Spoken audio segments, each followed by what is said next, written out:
Hi everyone, welcome and thank you for watching Pest Consumer YouTube channel. Today we are going to present to your attention an interview with Christian. Christian, in February of this year, wrote a review on our website about his experience with the company called InterContinental Hotels Group. Please enjoy the video and note that your feedback and your comments are always welcome. Until later, more good interviews are coming. Stay tuned.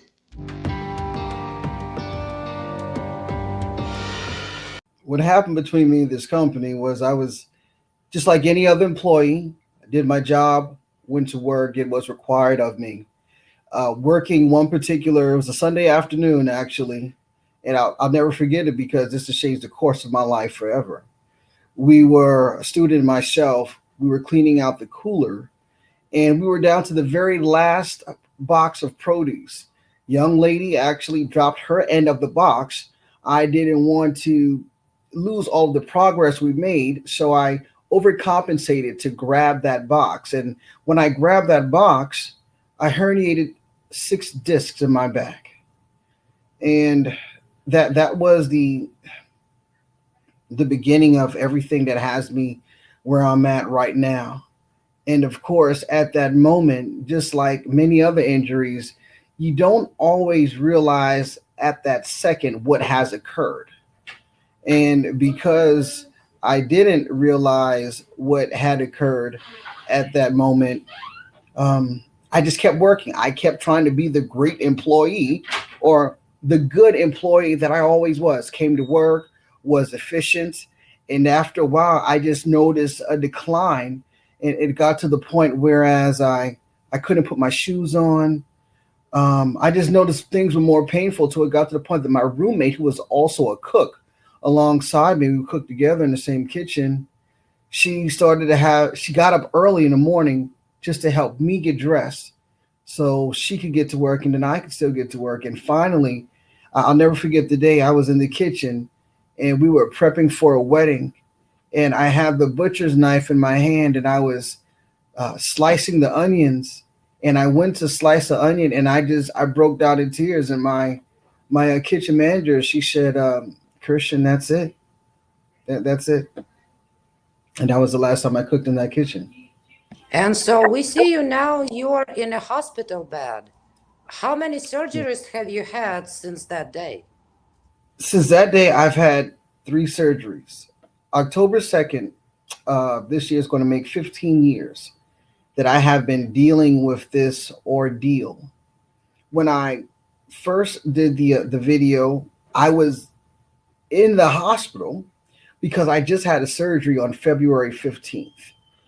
And every time they will do any type of procedure, whether it's maintenance medication that I receive every month that I've been receiving for over a decade, I have to fight every month. So the very first surgery that happened 10 years ago, about 9 years ago, roughly, by the time they actually allowed me to have the surgery and they fought so long, permanent nerve damage set in, mobility was lost because they just didn't want to give me the care that I needed. And after that, I continued to get injections all the time. I mean, every other month I was getting some type of injection. Every month I was going to the doctor for some type of care. And so finally, a couple of years ago, I told them, I said, I feel a difference in my body. Please, let's just do an MRI. I live this life. I know when something feels different. So it took years for them to do the MRI. The doctors would consistently send the request to Workman's Comp and InterContinental Hotels Group and denied. And finally, when they did the MRI, here's the thing. They did the MRI. My doctor, whom I've been with for over a decade, whom they chose, said, you know what? We see something different in his MRI. Let's send him to a surgeon to get a second opinion. And so what they decided to do, they intercepted that and said, okay, if you want to send him for a second opinion, We'll send him to this other surgeon. So they sent me to someone who was unknown to me. Of course, I'm hesitant because whenever they step in and they want to send you to someone else, you're thinking they have that particular person in their back pocket. So they sent me to this guy. When this surgeon came into the room, he saw the MRI before he saw me. And the first thing he said was, "Man, how long have you been out of work? Because there's no way in the world that you are functioning and living life with your spine looking like this." So I met with him, and I'll tell you who that was in a moment, because even while I'm in the hospital, they're still fighting me. They're still fighting not to give me rehabilitative care. So that's something we're dealing with in this present moment. But excuse me, the surgeon came in and he said, "There's no way you're functioning properly." So he saw the MRI, spoke with me. He said there has to be at least 3 series of surgeries that we do. And he said, "I believe that there's nothing that's ever going to totally fix this because your spine is in such a condition." And I'm 38 years old. I have a 5-month-old baby that I can't even hold right now. So forgive me for being emotional, because this what people don't realize is that when you have things like this that happen, and physical pain also leads to emotional and mental issues. This has put me in a state of depression. This has affected every aspect of my life. So please forgive me for being emotional. So he said, "We're going to do surgery as soon as we can." And so I contacted my attorneys, because I know how things go. They try to stall you out, and they want you to throw the towel in, because I'm just a little guy, and they don't care. That's truly how they treat me. So the surgeon, they go and they put in the request for the authorization for the surgery. They say no. Of course they say no, because they always say no first. And so I was talking to my attorney. I said, "But wait a minute. This is the doctor that they sent me to." And I found out that they were pissed, because this doctor was supposed to say, "Oh, Christian is fine. Christian's okay. It's not as bad as they think it is." But he's a real doctor. He actually gave a damn about his patient. So February 15th, I ended up having surgery.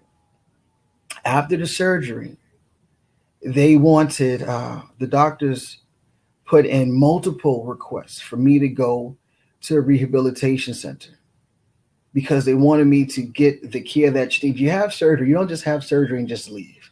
At least with the condition of my spine, I'm not the patient who can just have surgery and leave. I needed to have help. I need to have therapy. They refused it. They fought tooth and nail. They refused it. So I ended up having to go home. I was home for 3 days, and then the EMS had to come and get me from my house because of the pain that I was in. So I ended up being back in the hospital for another week.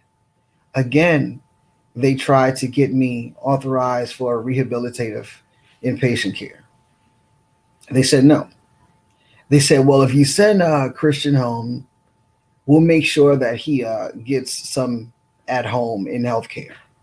But I knew who I was dealing with. So I knew that the moment I was released from the hospital, they weren't going to do anything. My doctors were dumbfounded when they found out that they never sent anyone. Workers' Comp, InterContinental Hotels Group, no one ever sent anyone. I received no home health care. So after the surgery, I started having new issues. So this past Saturday, I'm in the yard doing something, not sure what I was doing, probably my vehicle, and I get a call from my surgeon. And earlier that week, I had to go into the ER because I started having issues. Since we were just speaking openly, I started having issues of incontinence. I started having one of my other leg that wasn't giving me issues before started giving out. I could be in the middle of a conversation with someone and I'd have no idea. My leg could just give out. And if there wasn't something for me to grab onto, I could fall, but by the grace of God, I've always been able to grab onto something. So I went to the ER and they had to do another MRI. And the reason they have to send me to the ER to do the MRI is because if they wait and go through the authorization process with the workman's comp, they won't do it. They'll take weeks. And by the time they take weeks, anything else can happen. And so they did the MRI. I went home. And then, so that was on Monday. I did the MRI. Saturday, the surgeon calls me and he's like, I know you don't want to hear this, but you have to go in for another surgery. And so today's Friday. I had the surgery on Monday. Again, they are not wanting to give me rehabilitative care. So the young lady who just knocked on the door, she actually works at the rehabilitation center that we're trying to get me into. And I have until 5 o'clock today. And then I'll have to go home because I cannot live in the hospital. But the cycle continues. And the thing that is crazy, people are like, you need to get a lawyer. You need to take them to court. Well, guess what? This was taken care of years ago. My settlement, I didn't get much money. Matter of fact, I don't even mind saying I got $4,000 for this. Because everyone said, Christian, you'll be fine. You're a young guy. You'll bounce back. This happened when I was 24. The one thing that I got out of this case, I have lifetime medical for my back, meaning that whenever the doctor says, this is what I need for my back, that's what I'm supposed to get. All I wanted was the health care, and I'm not even getting that. So at this point, they're just breaking the law because this is what I'm supposed to be receiving, the health care for my back. I have a 12-year-old daughter. I've been married almost 2 years, so I've been blessed to have she's my stepdaughter, but there are no steps in it. That is my daughter. And we've been blessed to have a 5-month-old. And at this point, with having everything with my son, my little chunky monkey, he's 5 months, and I can't even hold him right now. And so with the surgery that happened on February 15th, I knew it was going to be some time before I could hold him. And then now I have this unexpected emergency surgery. So it's, again, prolonging the time that I can hold my child. It's I understand that companies care about their bottom line. But when do you care about the person? When do you care about the human being? Because what companies don't realize is that if you don't have these employees that are on the front line and go to this job every single day, your business is not going to thrive. You're not going to be successful without the people that you employ. And what upsets me, I think about whenever you go into a break room at a job, you'll always see a poster that mentions workers' compensation. They always have it plastered around the workplace. But what happens, you have a company like InterContinental Hotels Group, or more people know them as IHG, which is huge. It's Holiday Inn, international company. So you have them, and they'll get these smaller companies. Like right now, my workers' comp carrier is Gallagher&Bassett. They'll get these smaller companies that just totally have a total disregard for human life. Their job is to deny. But when I got up every morning and went to work on time and was a good employee, when I was in the kitchen cooking for them, taking care of their guests, then I was important to them. But when I got hurt doing what I was employed to do, then all of a sudden I'm the enemy. I didn't even ask for any money. I just want to be taken care of. I just want to be able to live my life. Now, the field, well, I was cooking before, so I had to change that field. What I didn't know was when you're hurt and you can no longer do the occupation in which you're doing, they're supposed to work with you to give you some type of training to work in another occupation. Well, I was young and no one afforded me that opportunity. So you know what I did in the midst of all my pain? I made sure I went back to school because I still had to take care of myself. I had to provide for a family if I had one day. So now I knew that physically I couldn't really use my body, so I wanted to use my mind. And so I went and became a little bit more educated, got some more degrees, but then you still, I have to be able to stand, I have to be able to walk. And now, the job that I had before these surgeries, the company is a wonderful company, so they're trying to help me find a different role. But again, this injury is affecting what I'm doing because I cannot do the profession that I'm in now.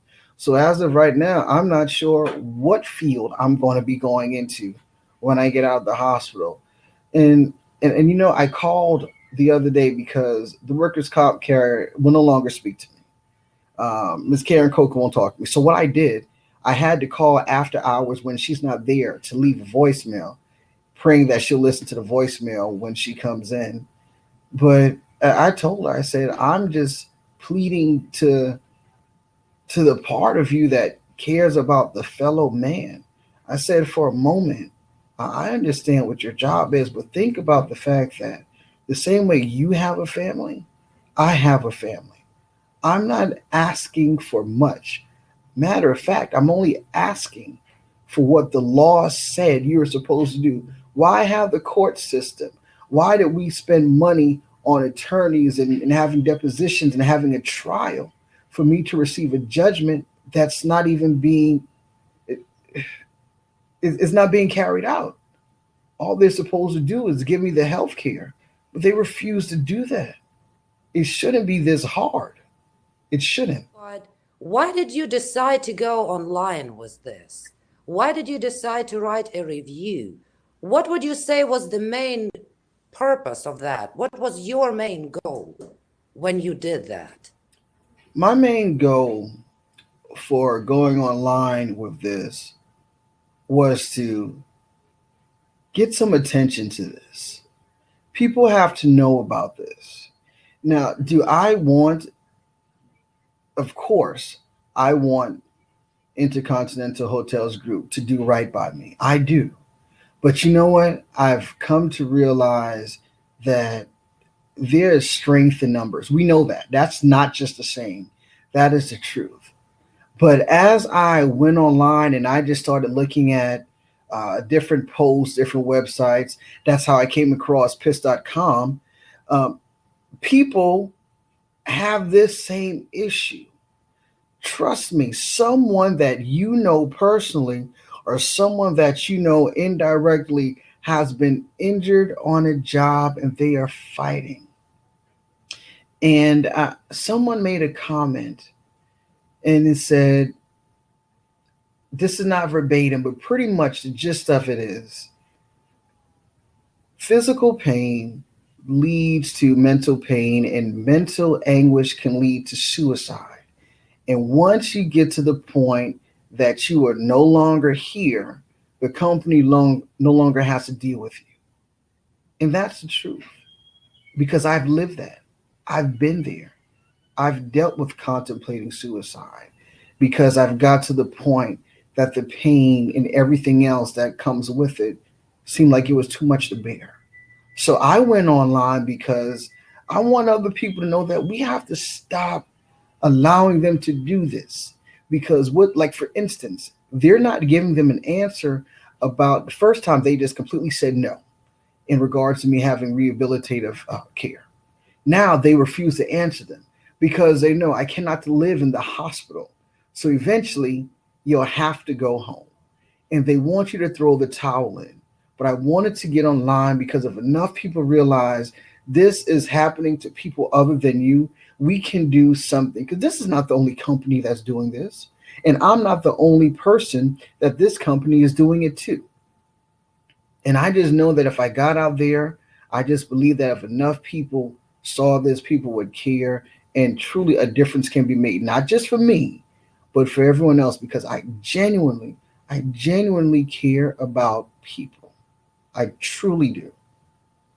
And this has become bigger than me now because if it was just me, I wouldn't be going through the avenues that I'm going through to make this to garner so much attention to it. I want to help others as well because this has got to stop. It really has to.